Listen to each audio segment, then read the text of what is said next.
Hello दोस्तों, आज का डिक्टेशन आनंद मासिक पत्रिका से होने वाला है, जो कि 3 अलग-अलग स्पीड 80 शब्द प्रति मिनट, 100 शब्द प्रति मिनट और 120 शब्द प्रति मिनट की गति से डाला जा रहा है। इसकी पीडीएफ अगर आपको अलग से चाहिए तो नीचे डिस्क्रिप्शन बॉक्स से आप टेलीग्राम चैनल ज्वाइन कर सकते हैं। वहाँ आपको सारे अपकमिंग वीडियोज़ की लिंक और पीडीएफ मिल जाया करेगी। तो ज़्यादा समय ना लेते हुए डिक्टेशन स्टार्ट करते हैं 5 सेकंड के बाद।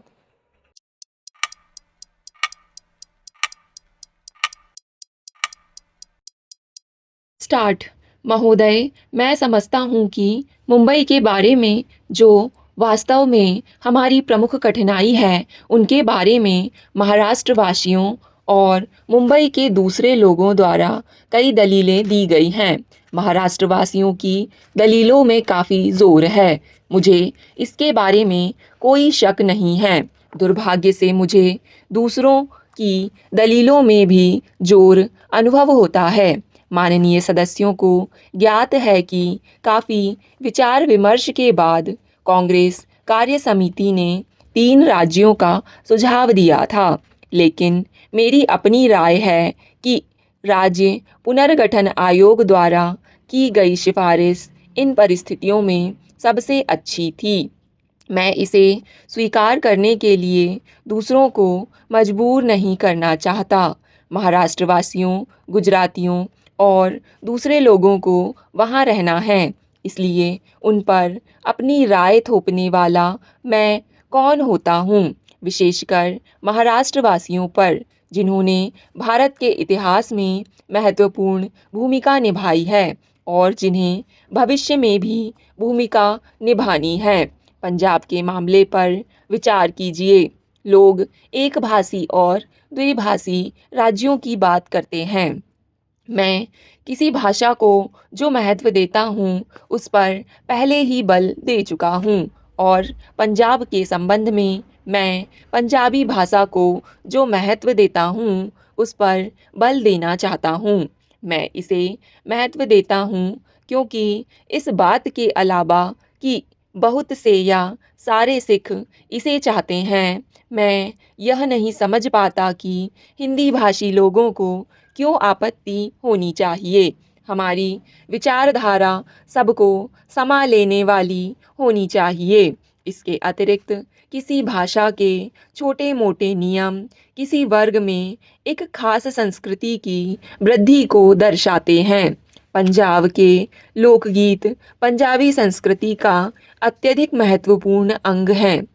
तथापि मुझे इस बात से कोई सरोकार नहीं है कि गुरुमुखी लिपि में पंजाबी भाषा में प्रौद्योगिकी पर कितनी पुस्तकें लिखी गई हैं। यदि ऐसी पुस्तक नहीं है तो राष्ट्रीय दृष्टिकोण से यह बहुत बड़ी कमी है। या तो इस कमी को पूरा करना होगा या भाषा को हानि पहुंचेगी और यह उन्नति नहीं करेगी। मैं पंजाबी भाषा को पूरा बढ़ावा देना चाहता हूँ, लेकिन हिंदी की कीमत पर नहीं। हिंदी की कीमत पर इसके होने का प्रश्न ही नहीं उठता। हिंदी हर तरह से इतनी मजबूत, व्यापक और शक्तिशाली है कि आगे बढ़ सकती है। दोनों भाषाओं को एक दूसरे के साथ सहयोग करना चाहिए। एक भाषा द्वारा दूसरी भाषा को निकाल बाहर फेंकने का यह पूरा दृष्टिकोण ही गलत है। इसलिए मैंने इस भाषाई प्रश्न पर बल दिया है। यदि आप भाषा की दृष्टि से पंजाब को देखें तो आपको पता चलेगा कि ऐसा कोई प्रस्ताव विचार करने योग्य नहीं है जो पंजाब के पूरे क्षेत्र में गुरुमुखी लिपि में पंजाबी के प्रयोग से पूरी तरह एक भाषी बनाता हो। जहाँ तक भाषा के बोलने का संबंध है, कहा जा सकता है कि लगभग सब पंजाबी लोग, चाहे वे कुछ भी कहें, पंजाबी भाषा बोलते हैं। वास्तव में हिंदी या उर्दू भी आधी पंजाबी है। महोदय, इसे सांप्रदायिक ढंग से देखना गलत है। आप पंजाब को कितना ही बांटें, लेकिन हिंदू और सिख पूरी तरह घुले मिले हैं।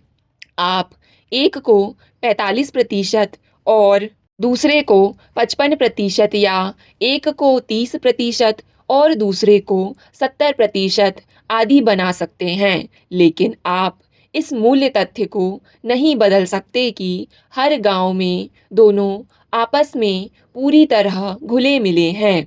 इसलिए पंजाब के लिए बने रहने और खुशहाल होने, बल्कि केवल बने रहने का भी एकमात्र रास्ता यही है कि दोनों एक साथ मिलकर रहें।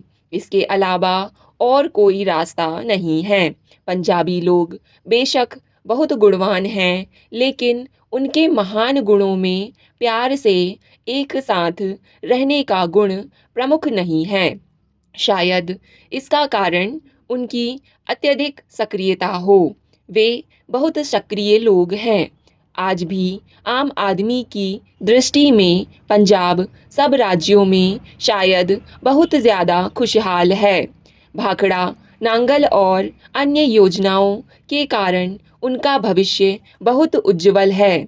यह बहुत ज़बरदस्त भविष्य है और मुझे हैरानी होती है कि उनके सामने इतना काम होते हुए भी वे अपनी ताकत बर्बाद करें। मैं फिर कहना चाहूँगा कि अगर पंजाब में हिंदू बहुसंख्यक हैं जो कि हैं, तो उनका कर्तव्य है कि वे सिखों के दिल जीतें और सिखों का कर्तव्य है कि वे हिंदुओं के दिल जीतें।